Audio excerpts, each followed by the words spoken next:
because I can edit. Yeah, I know. Thank goodness. Hi, boys and girls. My name is Miss Marty, and this is my helper, Mr. Eric, and we'd like to welcome you to Be a Bee.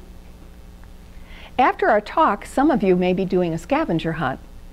But watch carefully, because when you see that symbol, that means we're giving you a clue for the scavenger hunt.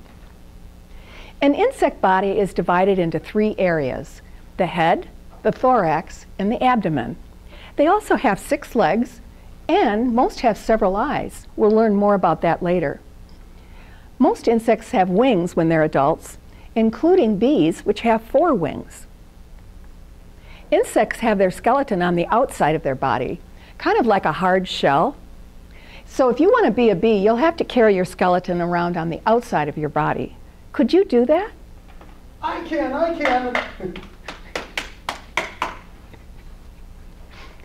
If you were a butterfly, you could suck up flower nectar with your mouth, called a proboscis.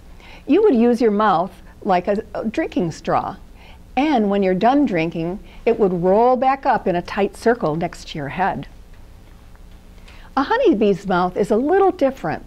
It also has a tube-like mouth, but at the end of the tube, the bee sticks out its tongue, shaped like a little spoon-shaped mop, to lap up the liquid into its tube, and then it sucks it up. Did you know that insects can use their antennae to smell and taste? Bees can detect many different odors with their antennae, including a mate from far away. Not only that, they can hear with their antennae, feeling vibrations in the air. So if you want to be a bee, your superpower would be your antenna. The honeybee has 6 legs that are made up of jointed segments, making them very flexible. The front legs are especially designed to help them clean their antenna, similar to a comb. Each leg has claws for gripping and sticky pads for landing on slippery surfaces. Also, some female bees stuff pollen between little hairs on their legs to take back to the nest. Those are called pollen baskets. But the most amazing thing of all is bees can also taste with their feet. When they land on a flower or plant, they can actually taste the plant with the tip of their feet. So if you want to be a bee, you could use your legs to clean your antenna, gather and carry pollen, and even grip and taste wherever you're standing. Some flies want you to think that they're a bee, not a fly. Does that make them a wannabe? I wonder why a fly wants you to think it's a bee. So you'll leave it alone. Dragonflies have the largest eyes of all insects, called compound eyes, including flies and honeybees. A compound eye is made up of many little eyes, all working together to create a 3D image for the insect. So if you wanted to have compound eyes as large and as complicated as a bee, you might end up looking like this person. Also, a bee has 3 eyes on the top center of its head, called simple eyes. Why is it called a simple eye? Because each eye has only 1 lens, which makes it much simpler than a compound eye. These little bee eyes help the bee maintain steady flight and to navigate from one place to another. Did you know that insects may see a colorful flower a little differently from how we see the same flower?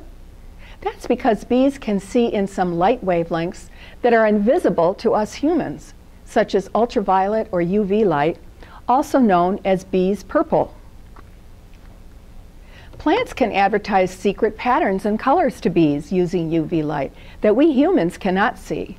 That helps the bee find the nectar inside the flower. The bee sees these different colored stripes on the flower petals in UV light, called nectar guides. Those little nectar guides help the bee fly to the flower to just the right spot, kind of like a plane following a landing strip or a runway. In this way, the bee gets the nectar it wants, and the plant gets its pollen moved from one flower to another. Did you know that each of you will be planting a pansy to take home today? So I thought you'd be interested in seeing how your pansy might look to a bee. Okay, so what is pollination? Most flowers can't fertilize themselves. They need pollen from a similar flower to fertilize them. So the pollen has to travel to get from flower to flower. But how does it do that? With the help of many, many pollinators. But this morning we're going to be talking mostly about bees as pollinators.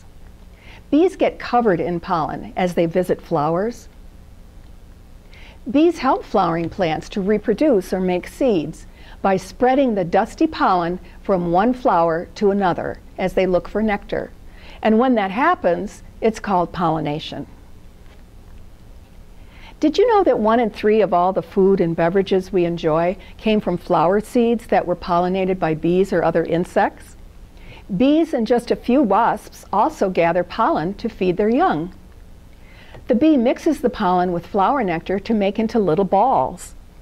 Think of it like little loaves of bee bread they make for their young, a power food loaded with energy and protein. When we think of bees, most of the time we think of honeybees. Large numbers of honeybees are taken around the country on trucks to help farmers pollinate their crops. Did you know that there are many other bees out there that are not honeybees? They've been around here for hundreds of thousands of years, and they're called native bees. So who are these cast of characters, these native bees? Well, their common names are awesome. Cellophane polyester bee, sweat bee, leafcutter bee, digger bee, mason bee, carder bee, and carpenter bees. So do they all belong to carpenters' unions? Well, some do because of the materials they use for their nests. And there are also native bumblebees and cuckoo bees. Native bees are mostly rather small. They can range in size from 1/12 of an inch to just a little over an inch, so we may not always be aware of them in our yard. And did you know that most bees in North America lead a solitary life? What does solitary mean? It means they don't live in a hive or a community of bees. There's just one sole female who builds and supplies her own nest, kind of like a single mom. Believe it or not, most of these solitary bees dig nests in bare ground. Look for those little holes. The rest of the solitary bees will look for natural holes for nesting, such as hollow stems, holes in branches or dead trees, or abandoned beetle holes. Or you can have fun putting up tree nesting boxes to attract cavity nesting bees, such as mason bees or leafcutter bees. Did you know that most bees are not flying around looking for someone to sting?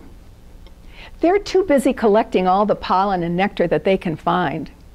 You're completely safe watching bees as they fly from flower to flower, as long as you don't touch them or harass them. But some of these insects may bite or sting or cause allergic reactions, even a honeybee, if you bother it. Remember that many bees die after they sting you, including honeybees, so they really don't want to sting you unless they feel frightened or threatened by you. What are some smart things to do to avoid being stung by a bee? Don't disturb their wasp or bee nest or throw rocks at their nest. Keep 10 to 20 feet away from their nests, which could be up in trees, or they also could be underground. Don't move too quickly or run when passing by bee nests. That may get them upset enough to fly after you. If you're in the presence of hybridized, Africanized bees, honeybees, you should check in your local area on how to behave around honeybees, because this may not be completely true. Don't hit or swat them if they're on your clothing. Don't pinch or step on them. Stay calm and just leave them alone by standing quietly and patiently. Wait for them to fly away. Insects need your help, but what can you do? Plant lots of flowers that will attract pollinator insects. Did you know that pesticides can harm good insects as well as bad insects? It's okay to put bug repellent on your skin to keep the mosquitoes and ticks away from you, but please don't use bug spray that kills bugs, insecticides, unless you really have to. Why? Because bug spray insecticides kill all insects, including honeybees, monarch butterflies, and many other insects. So the best way to help beneficial insects is to try not to use pesticides at all, unless you really have to. And last, tell your friends and family about the importance of insects and plants, and participate in activities at home or school that will help these critters. Thank you for your attention during Be a Bee.